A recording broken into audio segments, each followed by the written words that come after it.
at what we are trying Look at to suffer. Stanbic Bank, Standard Chartered. Actually, Standard Group, I think. The Standard Group of. So what we are trying to Across Africa. What we are trying to see South Africa do is something that is not going to be sustainable. They are not going to be able to manage a situation where they think that they can chase away because and correctly so. This must be the handwork and the brainwork of the conglomerates. These business conglomerates, which are certainly not owned by the natives, because when you look at, we may be here, I saw the head of the vigilantes saying that if we chased away all these guys, then the government would be able to give us $1 million rands per year, and we shall live happily. Now that kind of thinking, like Dubai. Yes, that kind of they said like Dubai is absolutely not just lame, but inexcusably wanting in all respects.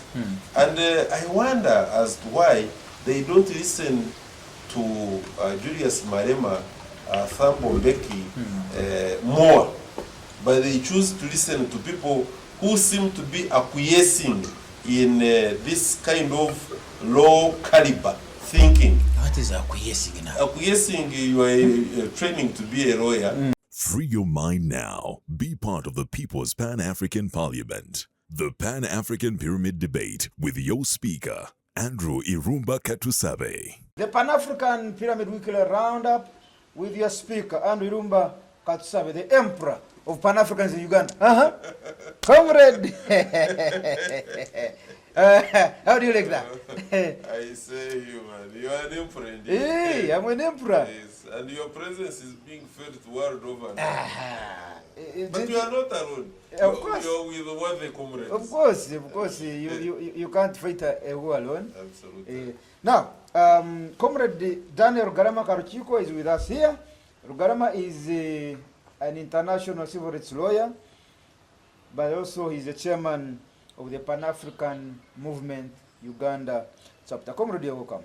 Thank you very much. Well, you are not, we didn't let you know about the memorial service for our brothers and sisters who were killed in the double, the 7.5 earthquake in Venezuela. We had mass at Mbuya. It was. How come you didn't invite me? Sorry about that. My sincere apologies. Where was it? Mbuya Catholic Church. It was organized by the ambassador and attended by Ambassador Venezuela? Yes, Ambassador Fernandez. She's my friend. How could she forget me? I know I'm going to call her to complain. No, you shouldn't. How do you forget? Complain to me because it's me. You are the one mobilizing. Because who was given that responsibility? You forgot me. It's okay. I did, and my sincere apologies. You should have been there. Okay, so now, what made the news for you in Pan-African context last week? Is there something apart from what we are going to discuss? Apart from the FIFA World Cup football, we are now entering into the quarters of the last 18. Apart from which we are going to talk about, I think, slightly. Then, apart from the Middle East question, you know that peace is on and off. The memorandum, the 14-point memorandum between USA and Iran rather, is in abeyance here and there. What is critical in the global Pan-African realm is the efforts of the opposition in Zimbabwe. We should actually call our brother Joshua Maponga for him to give us a live broadcast of what is happening in Harare. There is a lot of tinkering with the constitution by the ZANU-PF, and this is a dilemma, Comrade Irumba, a dilemma of Africa in the Pan-Africanism, because we expected the ZANU PF, which was rivaling Renamo, rivaling the ANC. You can clearly see that there is a trend of having our original independence global revolutionary political parties on the African continent suffering a dent. When you come to the Chama cha Mapinduzi in Tanzania, you can see what is happening, especially the not so long ago concluded general elections for the presidency, when we had so many deaths of the youth who were protesting, and the internal undermining, because you remember the main opposition leader was a member of the Chama cha Mapinduzi. My elder Joshua Maponga Marara from Zimbabwe. Yes, sir, yes, sir. How are you? How are you, my elder? All is well, all is well. You are live on air. We're on the show Pan-African Pyramid, and we're discussing xenophobia in South Africa and what should the rest of Africa do. Yeah, we share a border with South Africa and Botswana and Mozambique, Zambia on the north. And I think South Africa must be very, very aware that they are no longer in apartheid era. We are now in the democratic era, where issues of restrictions and etc., all these policies, if one must look at them, they were not written by the ANC. They were initially designed by the apartheid government. And the present government is now enforcing those same laws. And what they forget is that what happens in other countries. There's a way of spilling over to other countries. We saw Mozambique blocking more than 500 trucks that were bound for South Africa. We saw also Botswana closing its borders here and there. We see Lesotho is supplying more than 35 to 40% of all the water South Africa is drinking, and from the mountains. And what people don't understand is that when you do such political drives, what is the impact? And I've just read this morning, Uganda is now telling MTN and other companies to close and go back home. The same feeling, Ghana has also done the same. You are the one who told me Nigeria to has start also done the commanding, my same. elder. Hello? You are the one who told me to start commanding. Yes. So we are commanding. You need to drive. We need to drive a positive agenda of nationalism and Pan-Africanism. But what South Africa is doing right now is not Pan-Africanism. They're taking us back to 1920 something. We are going backwards. 1920. And it's amazing. It's amazing that people are fighting for jobs, Irumba, jobs, instead of fighting for ownership of industries. Ownership. Yes. Now more than 1.3 million people have left the country, and apparently they've lost more than 120 jobs already, as yesterday when I was reading the statistics. So some of the companies which are being run by foreigners, the foreigners have packed their bags and they've left. So you're trying to create employment, now you've created more unemployment. By hoping that you get your South Africans employed, but you've reduced even the other quarter. We South Africans were being employed by the foreign nationals. I am worried because now, how many Zimbabweans have been affected, and how does this leave Zimbabwe in terms of relations with South Africa? I'm saying diplomatically, it's also funny that the president of South Africa was here in Zimbabwe hardly 2 weeks or 2.5 weeks prior to the xenophobic Afrophobia, whatever they want to call it, attacks. And we had such a nice warm welcome. Met up with the president, met up with the business community. No, you go back to your home, then you go and chase away my children from there. I don't know. I don't know how those guys think, but it's bad. But on the positive side, we also must also consider going back to our countries. It's positive in that many of these young people who have been making noise on social media, insulting the government, blackmailing business community in the country, passing a lot of negative comments. Some of them were actually, they ran away into South Africa and they were hiding as asylum seekers. So they were even lying that they're political prisoners, only to go to South Africa so that they can insult the government back home. It will be very interesting to see when they come back here, how they're going to swallow their words and try and fall in line. I mean, you go to South Africa to work to make money, and you want to go back to your country to spend the money with your family. So on a long-term plan, we cannot be using migration instead of dealing with our national problems as individual countries. So on one hand, you support what's going on. Let them go back to their home. That's what South Africa is saying. They were busy buying cell phones and buying cars. They putting pictures on Facebook that they are living nicely in South Africa, but their grandmother's house and their mother's houses here are falling apart. So we don't know what kind of success is that can be. And we usually see them during Christmases when they come here for Christmas holidays. Then they go to the money people. They go and rent cars, and then they come around here and show off. They buy their groceries. They come into the country for Christmas. They eat their grocery. When this is finished, they go back. That has been a typical Zimbabwean working in South Africa. He fills up a car with groceries, comes here, eats his grocery. When it is finished, he goes back home, back to South Africa. He goes back to speak more. He goes back. We'll see him next year sometime. But now, on a serious note, my elder,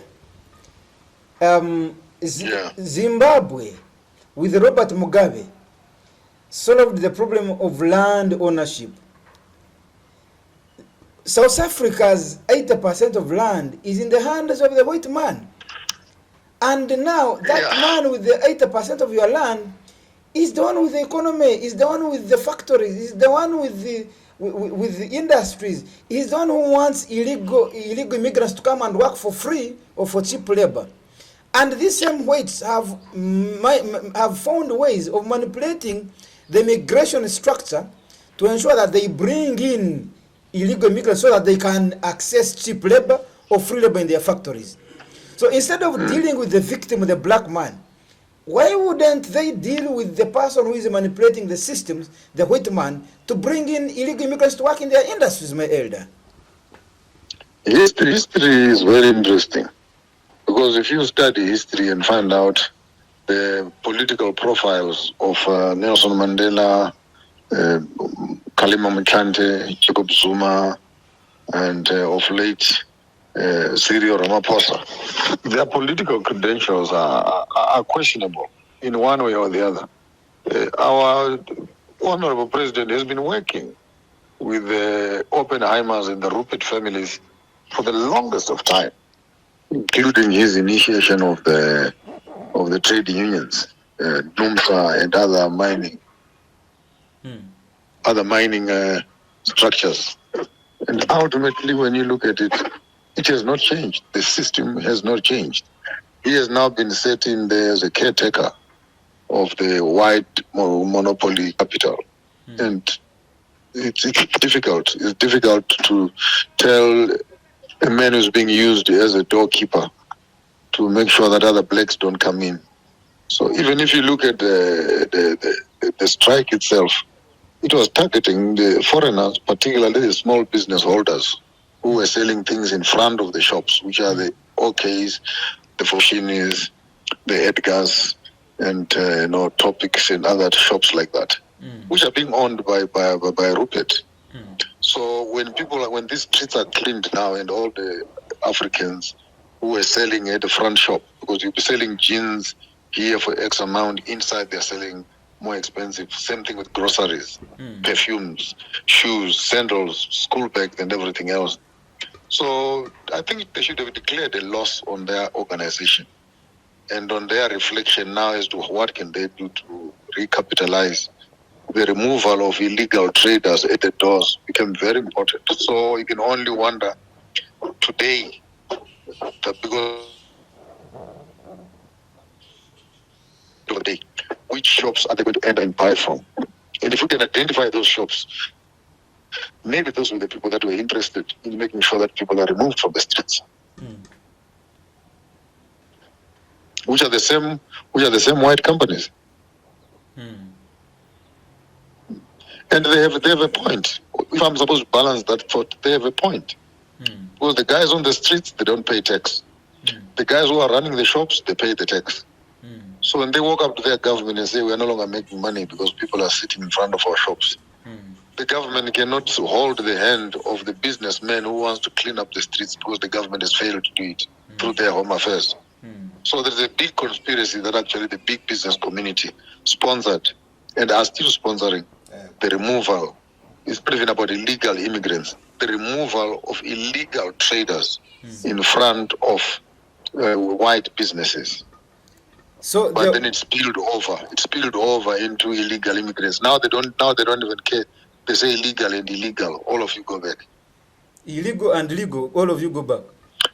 Yes, as long as you are foreign. So now, from your argument, isn't it suspicious, or could it be true that it is the same white man who owns the big shop, who is sponsoring for the removal of this small person selling in front of him, and that could be meaning that the white man is still... It's not a conspiracy. It's not a conspiracy.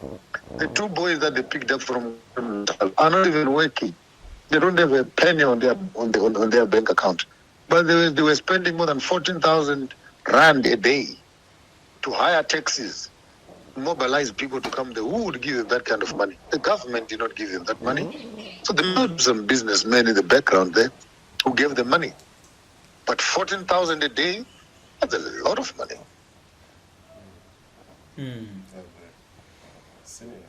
Okay, but Elder, unless there's something else I have forgotten to ask you that you'd like to say, maybe also to tell you that here in Kampala, your fans, I told you last time when you were here that you have more fans in Kampala than in Zimbabwe.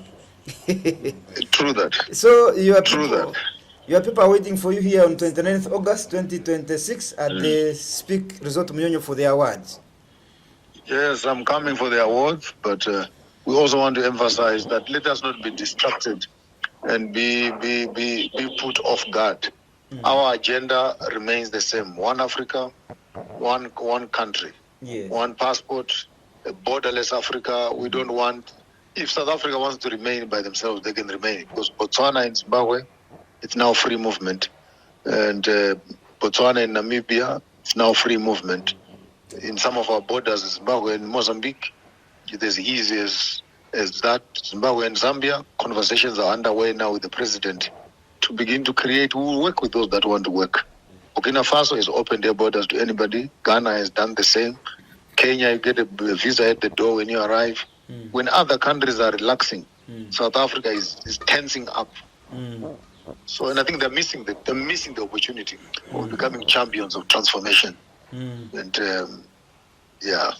I actually think also you don't need a visa to come to Uganda, Zimbabwe, and Uganda. I think so. No. We are fine. We are fine. You can make a Google there in case people think we are saying conspiracies. No, the name of the man is called Rupert. It's called Rupert. He runs a company called Remgro, which is listed on the Johannesburg Stock Exchange, and he is also running companies that are in Switzerland for luxury goods and etc. And he has how many companies? 1, 2, 3, 4, 5, 6, 7, 8, 9, 10, 11, 12, 13, 14, 15, 16, 17, 18, 19, 20, 21, 22 companies. And remember what I'm giving you here, these are holding companies. So you can have, for example, you have the FNB group, which will handle all the First National Bank, from housing to cars to what. So there are subsidiaries within each one of those ones. Last time I checked, they were clocking not less than 80 to 90 companies that is running. And basically the economy of South Africa, 40% of all consumables, foods and etc., clothing and what, that whole market is monopolized by one man. Now, South Africa's economy is in the hands of the white man mainly. Yeah. That's literally those in Stellenbosch, they're less than 5%. Yeah. So who run that country? When they are saying that that Africans are taking away their jobs. Now that about 1.3 million people have left, have South Africans, the native South Africans, the black South Africans, have they created or have they got 1.3 million jobs to date? Or last remember night? Remember jobs go with CVs, Irumba. The jobs is not going to the bathroom where you just knock, you there is someone and you enter the office. It's not as easy as you just walking up and saying, I have a job. You're now the accountant of the company. What if you're going to steal my money? There are processes that people must respect. Things like interviews, things like references, but when you stop an economy on its wheels immediately and say they must go, some of these people, it took them 6 to 8 months to 1 year to find these people that are working in those companies. And how do you expect to compensate with someone who is less qualified? How will this affect the quality of work that is coming out? Yes, in as much as it is creating jobs for South Africans, but I think a proper audit, if this thing was well organized, was to find out how many degrees do we have that are on the street in terms of qualifications. Then work on learnerships for those students, which gives them the experience. By the time you strike the strike, you'll be saying, get up your chair, we have a replacement for you. Get up your chair, we have a replacement for you. Or you take the whole body of the people that you've assessed and they're graduated and they've experienced, you put it on a database as a government. And the whole companies around the country can say, I need 4, I need 5, I need 10, I need 6. And you can begin to see which skills are in demand. From that information only, you will be able to go back to universities and advise them as to which subjects must students be doing, which can create jobs for them. Many of these kids in university are doing law and psychology and doing what, and these courses that are non-productive, sorry to say that. And then you flood the market with unemployed people. But some of them are qualified, but they're unemployed. Why? Because their markets are saturated. They are saturated by what? By regional people. Now they want to fight for those same jobs. But South Africa has more opportunities. Why choose a career where there are 1,000 people when there's a career there which is 5 people only? So I think it falls back right into the Department of Education and career guidance, which is not consolidated to the universities and then the job market, so that there's a seamless transfer of students to skills to employment. And I think that's actually what is sitting at the root of the problem. Because now you've made your academic and vocational institutions be a photocopying machinery of unemployed people. Where do they go? Then we start fighting for the same jobs with foreigners. Whereas you should have been getting better jobs. Right, thank you so much, my elder Joshua Maponga from Zimbabwe. I am sorry I must have interrupted your day's schedule because I had not planned this call. That's okay, man. That's okay. It just came abruptly, but I am your son. I hope you take it cool. Wonderful. My sincere appreciation for our brother Joshua Maponga Marara III for those very serious views. Him being near, actually I think most of his time is more in South Africa than even in Zimbabwe, along with Brian Kagoro and Professor Mandaza, and his input as far as this subject is concerned is extremely very important for us. I was telling you that when you look at the kind of my week's wrap up and in the realm of Pan-Africanism, most what stands out as far as the Persian Gulf is concerned, away from the honor and of respect of the memorandum of understanding between Iran and the USA, is the burial of Al-Khamenei. Al-Khamenei. Yes. The burial of Al-Khamenei. Yes, it attracted the millions of people. And apart from the millions of people, which is itself is a very big statement, you must also, you see, I think you remember that Al-Khamenei, or Khamenei for that matter, is a title bestowed upon the leader of a section of Muslims. And yes, no, world over. There is Shia Shia Muslims and also the other Sunni. the Sunni. So the Khomeini is a title that heads one of the two sections, and it is beyond Iran. They are global. world over. You should also look at the people lined up who have confirmed attending.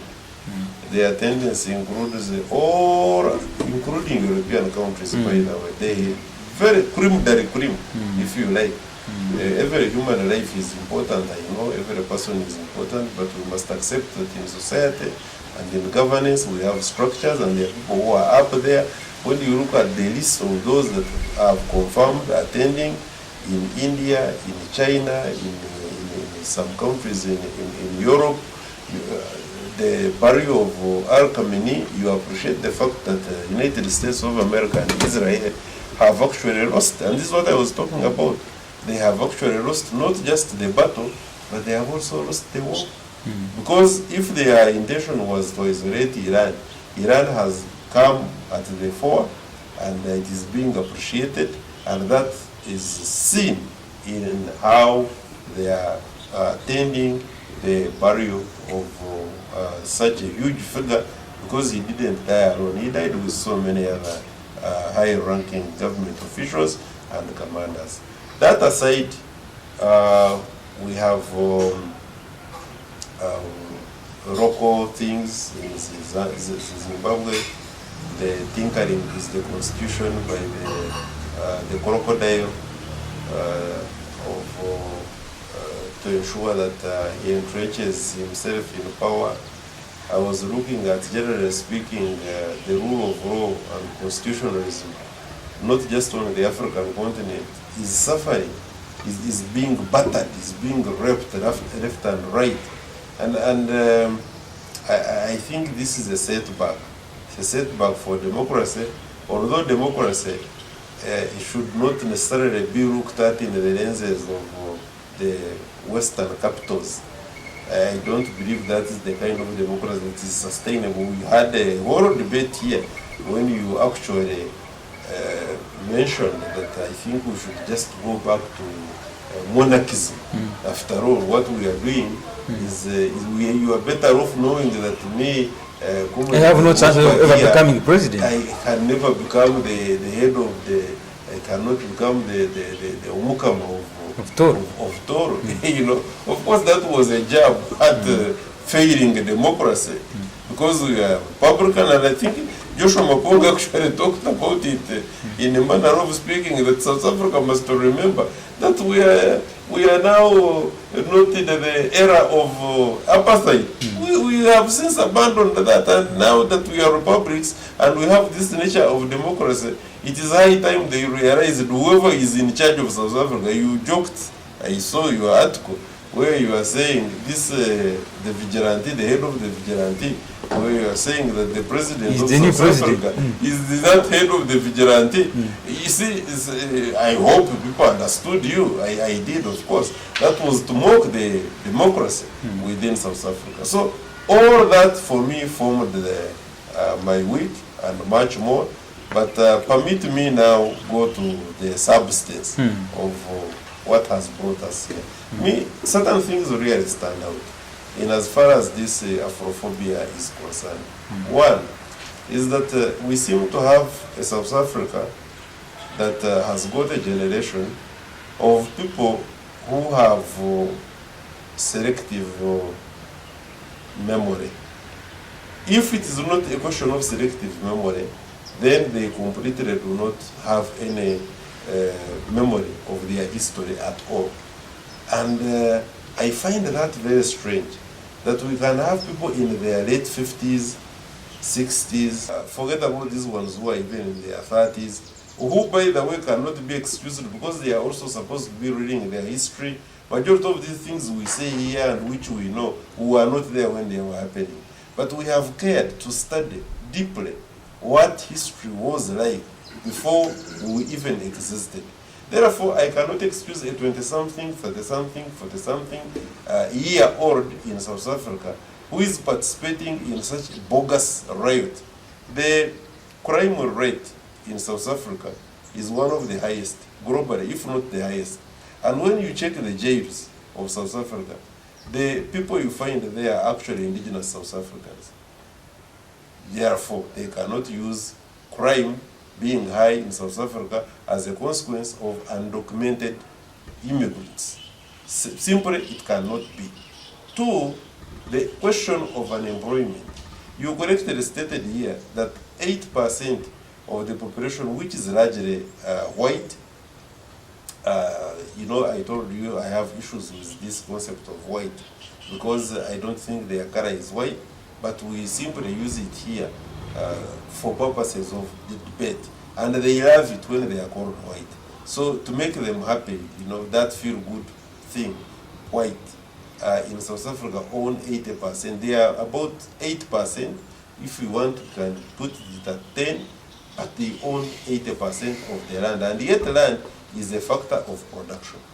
You know how it was working out in Zimbabwe, and whatever other failures of senior comrade Robert Mugabe were, you cannot take away the fact that he dealt with the issue of land decisively, and for that, may his soul forever rest in eternal peace or power.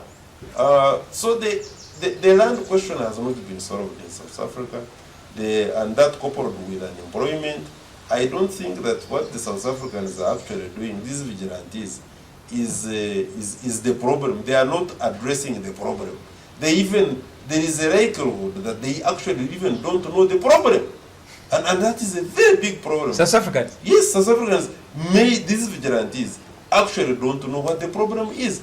And you see, when you don't know that you don't know, then you are a danger, not only to yourself, but to the rest of the society. Because, and somebody who is... But when you know that you don't know, it's a medicine. Yes. It's because you begin working on your problem. You know, I don't know, therefore you will do consultation. But for you to believe that you actually know and you don't know, you have a problem, a very big problem. But first of all, and that is why, for instance, killing yourself is a crime.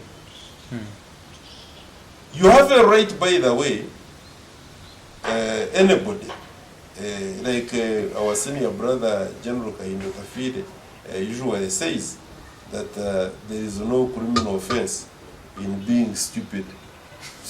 We can't take you to court for being stupid. You know it's okay. And I can even safely conclude that it's okay to be silly, but it is not okay for you to be silly and invade my space. Because you are when your silliness spreads to my space, it becomes a criminal offense now. Yes, that's the problem. Because I must handle you, stop you from disturbing me. Now, we wouldn't have minded if some of these vigilantes in South Africa actually went in their houses, became stupid from there. But for them to bring their stupidity to the public, on the streets, and the streets, and spread it across 54 countries of Africa, and we are able to see that they actually that silly is not acceptable, and that is why we have got this fighting back. Because I'm not even sure. I was seeing some problems. They will tell me external application down on MTN. That must have been a warning shot. You know, at one time, South Africa, it's not the first time, because what they are actually trying to do, they tried to do it some time back. There is when they deported the plane, all the Nigerians who had landed at Olive Tambo International Airport. The plane came, they had known that more than half of the plane was full of Nigerians. So what they did, they reported them. Go back. They told the plane to turn back. It went. No sooner had it landed in Nigeria than the same South African plane, which was en route Nigeria, was also returned Sent back back. to Olive Tambo International Airport. Now, tit for tat, you know, and that's how they cooled down. They said, we are not going to manage this now. The fight is more than. They didn't stop there. The Nigerians also went and they closed the MTN. You know there is MTN Nigeria. MTN is across Africa. Absolutely. They closed it. Some other countries is changing name, but it is MTN. But they say they will know. People are not stupid. So therefore, when you look at what we are trying Look to at Standard Bank, Standard Chartered, actually, these Standard are Group, I think. the standard group of so what we are trying to Across Africa. what we are trying to see South Africa do is something that is not going to be sustainable. They are not going to be able to manage a situation where they think that they can chase away because and correctly so. This must be the handwork and the brainwork of the conglomerates.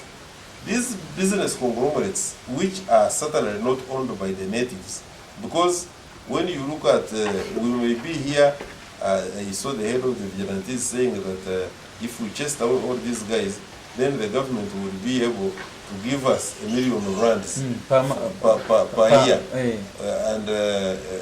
and we shall live happily. Now that kind of thinking, Like Dubai. yes, that kind of They said like thinking Dubai. is absolutely not just lame, but inexcusably wanting in all respects.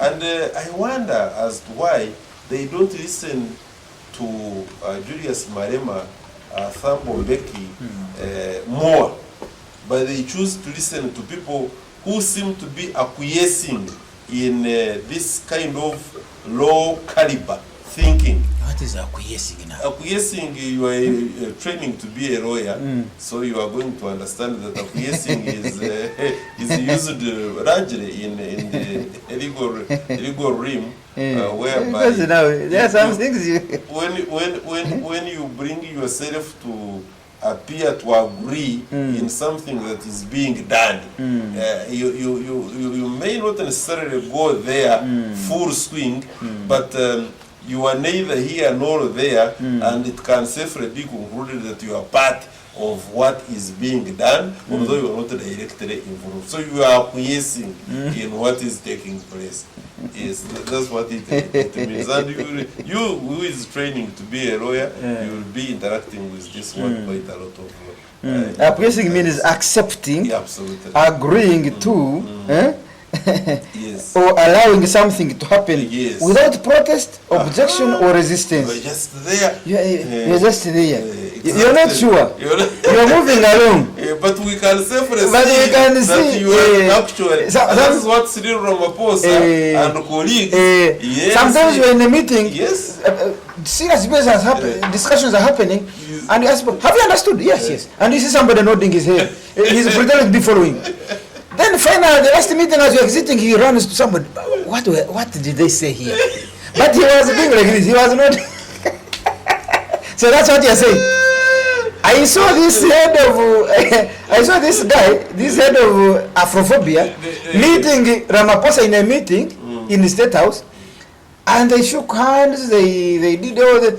Then Ramaphosa, this man came out and said, I have met the president, he's a very good guy. He came and addressed his rally. I met him, he's a very good guy. He did not tell us what they discussed.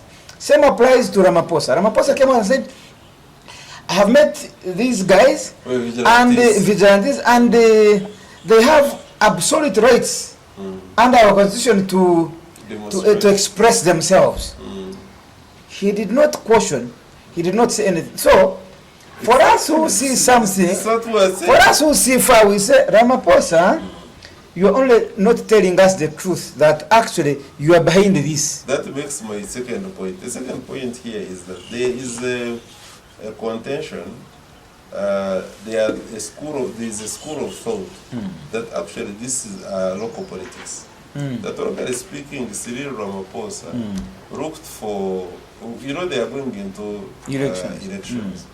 And there is a school of thought which says that he has nothing to tell the people.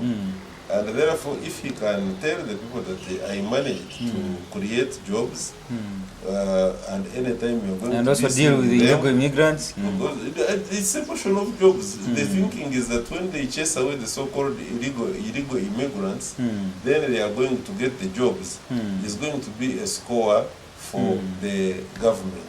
As you know, the ANC actually failed to form a government. They had to bring a radical apartheid-like political party called DA. They joined together and they formed a government. That's how they got rid of people like the former foreign affairs minister. And they ended up now fusing their government with people, really, with all due respect, who do not measure up. But simply because they had to be in government, because at one time Ramaphosa actually, they coming together, they had suggested that Ramaphosa should actually not be the president, that somebody else should come in this joint government and become the president. But it was also the bargaining chip by the ANC. Now, if we have got one of our revolutionary revolutionary political parties called the ANC, not so many years after the dismantlement of apartheid, if one can safely argue that it has actually been dismantled, not being able to form a government single-handedly, that it must now approach an enemy and form a government, then I think we have got a very big problem. And as Africa, we must also learn one thing, that, and I have said this before, I beg that I repeat it. Our enemies of 1884, 1885 at the Bahrain, who physically divided Africa into small parcels, which we call countries, and we have gone ahead to so-called elect leaders as presidents, etc., and we call these sovereign countries, and that enemy has never gone away. He is very alive and well in and visible in a number of imperialistic activities here on our continent. And there is a very big likelihood that this economy of South Africa, which largely actually is not in the hands of the natives, never. They are partly with their cousins in America, elsewhere. There is a possibility that they are the ones who are sponsoring these Afrophobic attacks on fellow Africans, whom they call foreigners and undocumented immigrants, such that they can create about three things. One, show the rest of the world that, you see, when apartheid was here, we were even better off because we had government, we had control of the population, we had direction. But now, see, we allowed Africans to govern themselves. See how they are messing themselves up. So we need to go back to apartheid. Absolutely, they will justify the coming back, direct entry, and doing what they used to do during the time of absolute apartheid. Two, the other example is that we cannot allow South Africa, just like they are failing Nigeria. These are the two shining examples. That we have got a 500 billion economy in Nigeria. We have got a closed 444 billion economy in South Africa. It doesn't matter that it may not largely be ours. But if they can show that these two big brothers are actually failing, in Nigeria there is Boko Haram, there is civil unrest. In South Africa there are street protests and xenophobic or Afrophobic attacks on fellow Africans. So if we can reach that level, that we are unable to control our own populations, we are unable to have our own problems sorted out in the so-called big brothers who should be leading and giving example, leading by example, showing the rest of the African countries, then we should inherently know that the entire Africa, that's the message which the imperialist is sending, that the entire Africa is incapable, that even the people, and they are using that a lot in the United States of America. When there is a shining example, the likes of the Oprah Winfrey, they tried it with Barack Obama, by the way, because they think that an African person is incapable, of, somebody with the with African descent is incapable of forming a family. You are incapable of forming a family. You saw those social media attacks. They tried as much as humanly possible to create a rift between Michelle Obama and Barack Obama, to the extent that if they would feel much better to fail that marriage, even after the presidency, it would be a big story. Why? Because one of the grounds upon which Barack Obama rose to presidency was he is a product of Harvard, along with his wife, top-notch university in the world, and beautiful course, but most importantly, he has also formed a stable marriage, and he's free of any scandal. That is not supposed to be for somebody of the African descent. They don't want that. If they can have where to bring you down, they will try to do it. Why? Because they have done it before.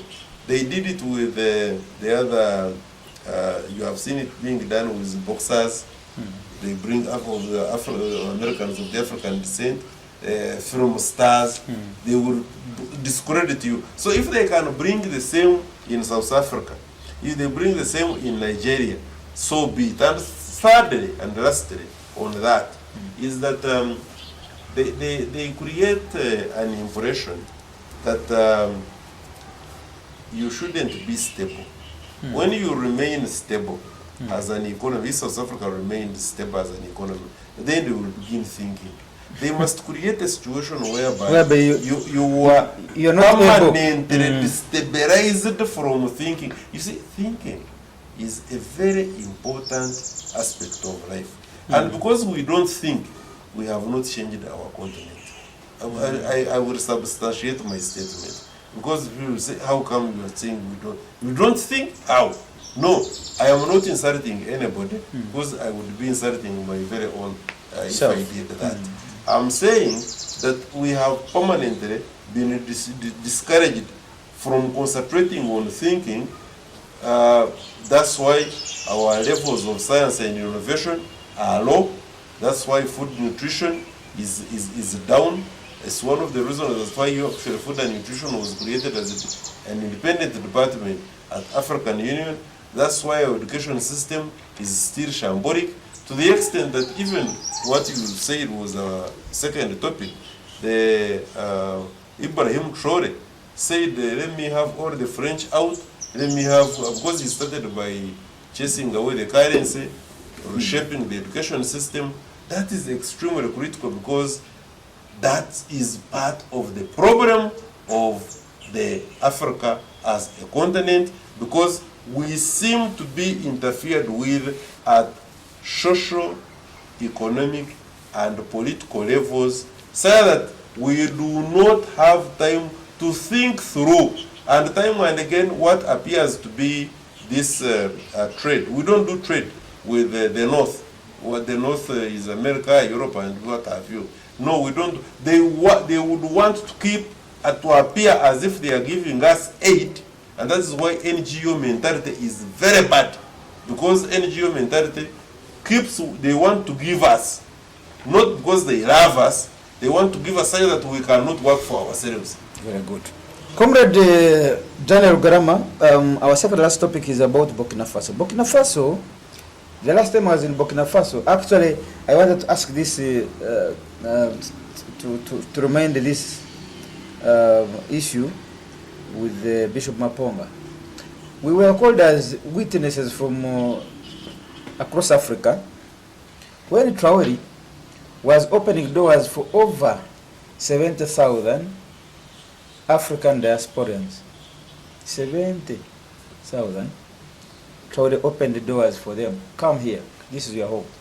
If there is no any other part of Africa where you you think you come from, you are stuck, you've been in the diaspora, you were born there, your ancestors were born there, and you have no home, Burkina Faso is your home, officially.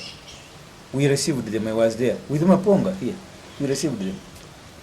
As he's doing that, South Africa is chasing, is closing the doors that you leave. But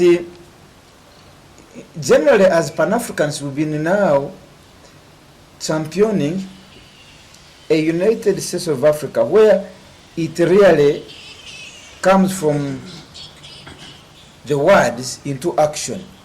What our ancestors, the Kwame Nkrumahs, wanted, having a United States of Africa, one country called United States of Africa, or Africa as a country. And then we close down the borders.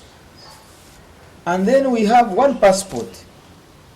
Africa is your passport. Instead of saying Uganda, Kenya, Tanzania, or East African passport, no, it is Africa passport. And then from there, we give priority to free movement of people and services and goods.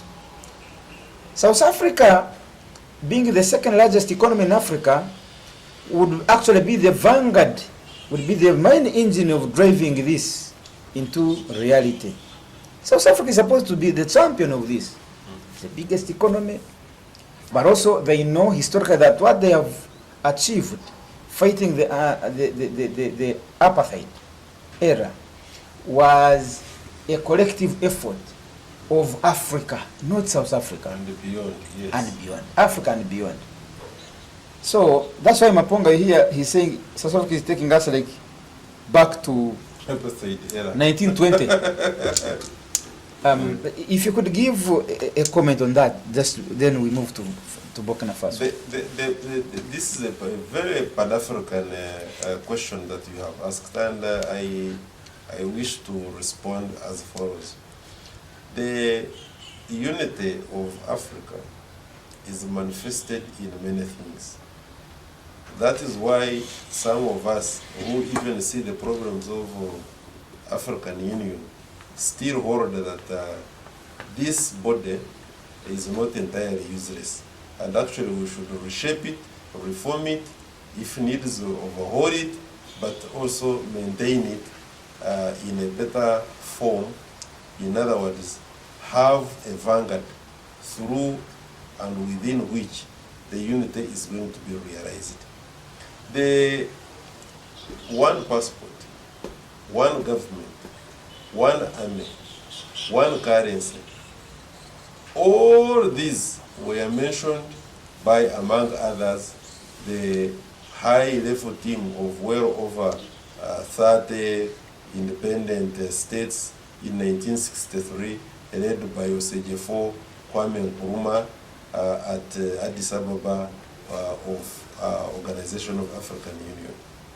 And it's a pity that in an endeavor to achieve the unity of Africa, on the tenets that have been spelled out, even when we have regional economic blocs, ECOWAS, IGAD, EACA, this SADC, ETC, which were meant to galvanize the efforts to economically integrate and later on politically integrate, and or at the level of African Union, where we had the Africa Continental Free Trade Area with the Secretariat in Accra, Ghana, you realize that South Africa, as our second largest economy, which has been providing a shining example, to the extent that, among others, held the FIFA World Cup.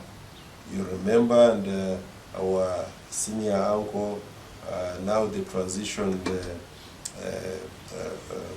Nelson Mandela, came and graced the occasion. It should be the same country where we have a leadership, a failed leadership. I am sorry to say this, I shouldn't, because here we have got a country, South Africa, which not long ago actually took the Zionist state of Israel to the International Criminal Court of Justice, and they got some scores. Now these people, they are not related to them, but they share a history of suffering, a history of apartheid, and they said we are going to do the right thing. Where we have got a country that produced the likes of Thabo Mbeki. The Thabo Mbeki, the originator of Codesria. Codesria is one research body, African research body, that was established by, among others, a man like Thabo Mbeki. You can see that actually Thabo Mbeki is more of an African president than a South African president. That we have a country called South Africa, which produces people like Julius Malema. Julius Malema, whose thinking, outlook, actions, words reflect a true Pan-African and somebody who has got Africa at heart. But at the same time, that it is the same South Africa with all those high-level personalities. And maybe also to tell you that we have this South Africa, which had gotten a lot of historical love, to the extent, I was telling you one time here, and very quickly I can repeat it, that when they had troubles in Zambia, for instance, at one time with a high ANC ranking official called Hosh Hosh, those were nicknames. They made sure, the authorities within Zambia, that they protected him because they wanted to protect the South Africans, the ANC, so that they are not embarrassed and that they go and achieve their independence. That when they had issues in Tanzania, and after the team of South Africa, which was operating from there, the ANC, they had the problem with the death of Sokoine, who was a popular political leader in Tanzania. Still, the Tanzanian government protected them. That at one time when the South African president, later when they came into, foreign affairs minister, came into leadership, and she had, it was already, had gone shopping. The owner of that store saw her and said, no, you do continue doing. The minister said, no, me, I'm doing window shopping. He said, no, don't worry. In that window shopping, pick what you would have loved if you wanted to shop and take home. She got something, you said, okay, fine, I would have taken this, but thank you, I'm doing window shopping. The owner of the garments store said, no, are you not the foreign affairs minister of South Africa? I said, yes, I am. I said, for that matter alone, you take it, I'll put it for you. So that is not just storytelling, it is to show you the fundamental love, the respect that the rest of Africa had. The people from Cuba came in an endeavor to overthrow apartheid. The soldiers of Cuba at the Battle of Cuita Canaveral, they died, they shed blood. Why did they have to die? For the cause of South Africa. What right has South Africans, the vigilantes, the political leadership, what right do they have, if it is not absolute idiocy, to at this material time say that we no longer want you in this country? We all have equal shares. It is an equivalent for me. I look at it as akin to a white person in the United States of America telling a black man who came there without his consent, and he built the United States of America to where it is now, and a white useless person tells that black man that to go back to Africa. What right do they have? Like Malcolm X used to say, like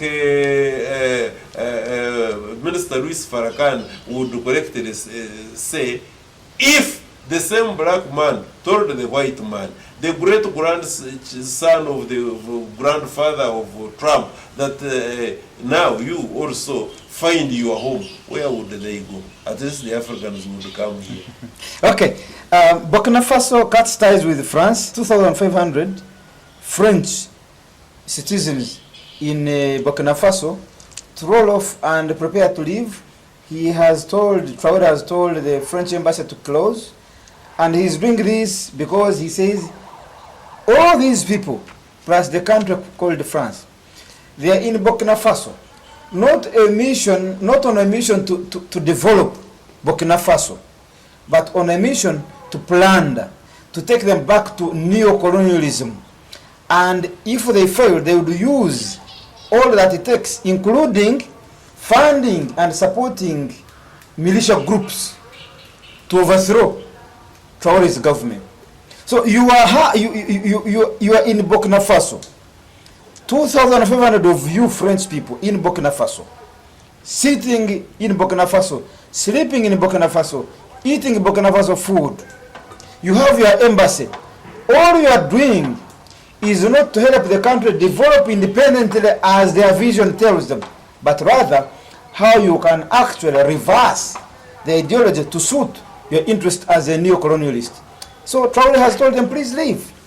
I told you here, Comrade Rumba, This should be about 2 minutes. and Close. I repeat it to the general public, that conceptually, the Caucasian, the former colonialist, it is not in his best interest to make Africa, the former colony, prosper.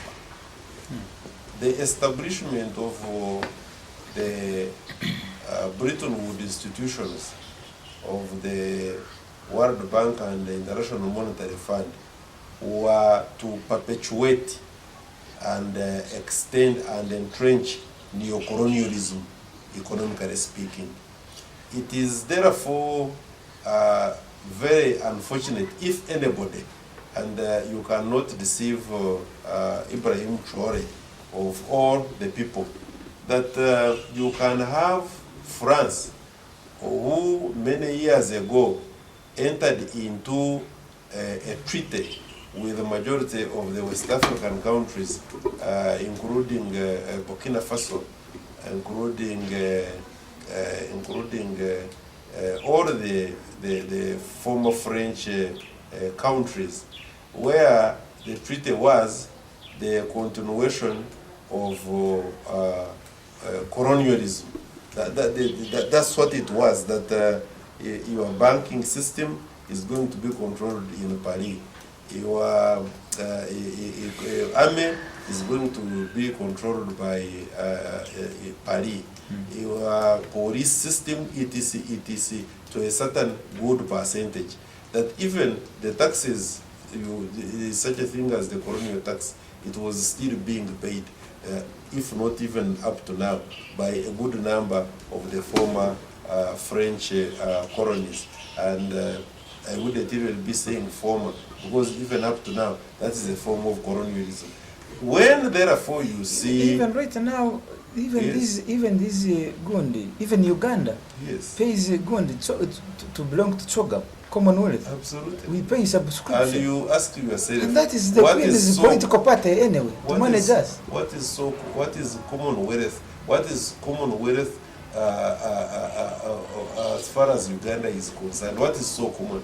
Maybe common poverty of the... And this is deliberate, by the way, because I hold the view that Africa is not poor. No. Africa is the richest continent, and we are always exporting our riches elsewhere. When therefore there is a dismissal of the embassy, dismissal of non-government organizations, which according to, for instance, Dr. Parkinson's, Dr. Parkinson was one of the directors of the CIA. CIA, an intelligence offshoot of America, and he wrote a book, The Tales of the Economic Hitman. In that book, The Tales of the Economic Hitman, coupled with the book, The Conspiracy of the 100, there is a revelation and of course a good number of what we call declassified information. There is a revelation that these NGOs and some embassies have more often than not been caught in the act of undermining governments where they operate. Actually, majority of the North embassies of the North, embassies of America, they have staffed with intelligence people, and their work is to monitor and see how to bring down respective governments which are not toeing in the line of the American White House. That's what happens. When you get people who are ideologically clear, like some progressive governments now in West Africa, and they close embassies, they chase away non-government organizations, they realign the way of doing business. I cannot only but thank them for that great job. Thank you very much. Comrade Garama, we are finishing, but you had told me you wanted to comment about World Cup. What is so special about World Cup? Because me, I'm not even following. FIFA World Cup men, which is now going into the quarterfinals, where just last night one of my favorites, the Brazilians, were eliminated, is one an economic arm. There is quite a lot of money that is generated through that sport, and Africa is also beneficiary because we have got our own soccer on the continent, which is growing. You saw how we are increased from about 6 or 5 to 10 representatives, and how we really did well, because I think we lost only one. The rest of the teams, about 9 of them, qualified to go to the round of 32. That was something. As I talk now, more than I think 4 are qualifying from the round of 16, which is also very good, because Morocco is already there, and I think maybe Morocco is going to start it out with Norway, and chances that Morocco is going to beat Norway. Forget about that Morocco has been misbehaving. Even when you have a son who is silly, it does not mean that you are going to excommunicate him. Morocco tried surprise to join Europe. The Europeans told them that you are not part of us. We know their behavior. But people who look like them, the Algerians, are behaving differently, because Algeria's Pan-African credentials are so much high. When you look at what is happening now at the World Cup, you can see that there is more of the African, because even in Latin America, even in Canada, I was watching. You look at Canada, you look at those who call themselves Canadian. These are our African boys. You look at a team like France, it doesn't matter what the Olyshes of this world call themselves, the Mampe call themselves, who is this other one? There are a number of them. Actually, the French team is largely African. And I have a feeling this time around, by the way, you know, in Qatar they lost narrowly. I have a feeling this time around they are going to lift that trophy. Because for me, apart from the African teams, my team has been Brazil and France. Also, I support UK mainly because of these black boys who are there.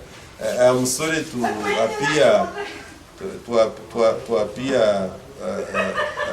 racial, but the truth of the matter is that there is no crime in loving your very own. I simply love the black guys a little bit more than the rest, but I like the others also. So you like the others also? Yes, I like okay, and on that note, I also like to end this show here. Comrade Daniel Garama Karachiko, our usual suspect here, thank you so much for being part of this show every Monday. The Pan-African Weekly Roundtable. My name is Andrew Rumba Katsabe, your speaker, and Comrade Garama is my elder here on this chair. I thank you so much, and we say, Africa, don't agonize, but organize. Don't agonize. Organize. Free your mind now. Be part of the People's Pan-African Parliament. The Pan-African Pyramid Debate with your speaker, Andrew Irumba Katusabe.